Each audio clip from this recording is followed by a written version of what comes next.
my name is Jerusha Pervanecki, and I'm going to give you a small summary of how I felt and some insights that I received when I was able to sit in God's presence, but in silence for 3 hours. I'm going to begin by talking a little bit of the different attributes that I realized through God, as well as the works that the Lord shows for me. And then I focused a little bit on the relationship that I had between God and myself. And then I continued forth with looking to see exactly what attribute or characteristic I myself wished to work on and how I was able to take steps towards that.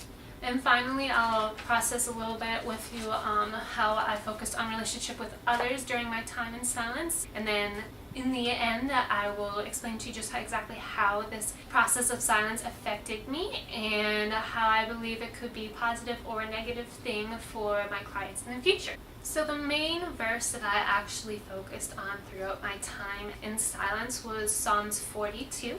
And it says, "He," meaning God, "drew me from the pit of destruction, out from the miry bog, and set my feet upon a rock, making my step secure."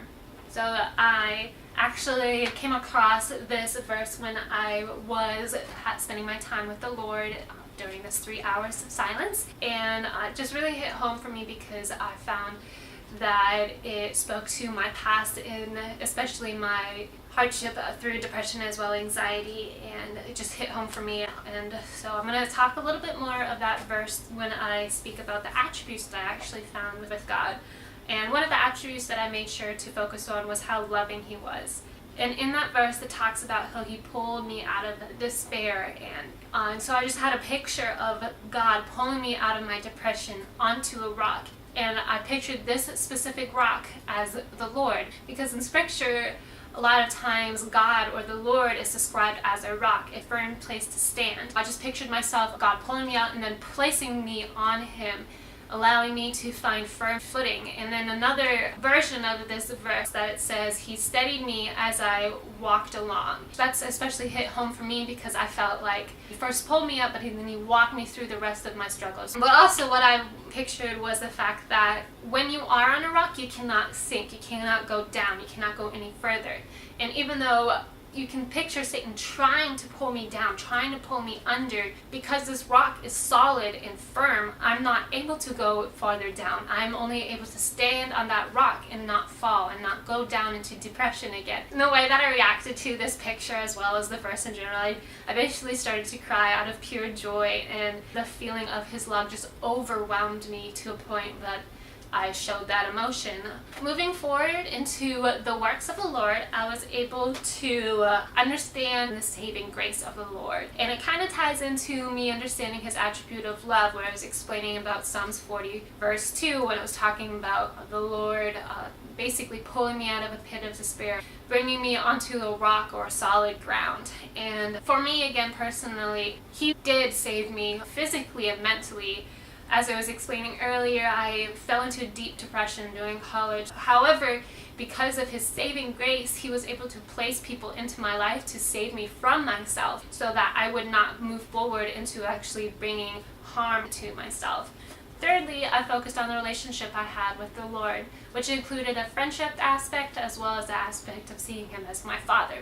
When I picture Him as a friend, I basically just spoke to Him about what was on my mind, things that I enjoyed about the day, maybe things that I just experienced throughout the day, or maybe things that I even didn't like. And I also just talked to Him about things that I saw in front of me, such as this beautiful creation, just talking to Him, wow, like, this is amazing how you thought about how to make this palm tree and so forth.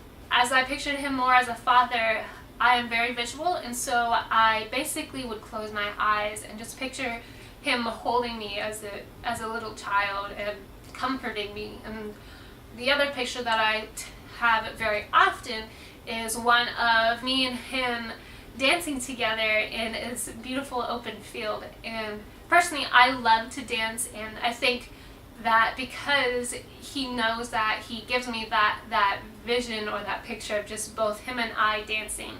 And overall, that just gives me this overwhelming joy and sense of love that He has for me, knowing that even in the things that may not seem so important, such as dancing, He still takes part with me in. After I was able to gain some insight on just who God is, I was able to also focus a little bit more on the characteristic in which I wished to excel in. As of the past few months, I've been preparing to move. It was very difficult for me to basically trust in the Lord because I have a tendency to worry rather than to trust. Remembering those moments that He provided for me when it looked like I wasn't going to be able to do something, it reminded me that even though my timing might be different than His, He knows exactly when it is perfect and when it is to stretch us a little bit more out of our comfort zone. Some of the steps that I made sure to go through in order to build on my characteristic was, again, like I mentioned, listing the provisions that He was able to give me in the past and then repeating that over and over again so that it became something that was ingrained in my brain. And then also I made sure to pray over my mind to be at peace. And then once again, the last step that I made sure to do was to read the verse in Matthew 6:26 and 27, where it explains that even though the birds in the air don't reap or sow anything, the Lord still provides food for them. And then He goes on and says, aren't we even more valuable than those birds are? After focusing on the characteristic I wanted to grow in, I was then able to focus on the relationships that I have with others, including my family, of course, but focused more on the relationships that I had with my friends here in Florida and just the blessings they were for me as well. And with that, I made sure to pray over them, asking the Lord to bless them in multiple ways with their family and their friends and just their life in general. And then I also just focused on the fact that I just wanted to change their perspective on Christianity as well as Christians, knowing that because of what God gave us, we have the sense of love and joy and not a sense of judgment. And then I made sure to pray over for my future relationships that I had moving into Colorado. I just prayed for a friend or one relationship to be someone that would be able to help me build into a strong Christian and me do the same for them, which again drew me to a verse, and that verse is in Proverbs 27:17. And in this verse it states, "Iron sharpens iron, and one man sharpens another." That is exactly what I wanted and prayed for. And the steps that I made towards doing that would be praying about that every night, asking the Lord to hopefully give me that blessing. Overall, this experience was extremely eye-opening for me. It affected me in many positive ways. I was filled with joy and peace throughout the day, and the rest of the day I was very positive about everything. And then overall, I was very aware of God's presence and His blessings throughout the day. Finally, moving forward to future clients. Silence allows the patient to be quiet and allows them basically to stay away from this noise that our world emanates every single day. As I walk through my difficulties, I use noise and busyness to basically cover up the feelings and the thoughts that I had underneath, allowing me to not face these fears that I had in my mind. With this being said, I do have to be very careful as the clinician to make sure that when the mind itself is trying to be in silence, it tends to take over and can cause a lot of difficult thoughts and emotions to come through, and that could be very difficult for someone to walk through by themselves. And so remembering that, I probably would make sure to practice these acts of silence in the beginning with me by their side.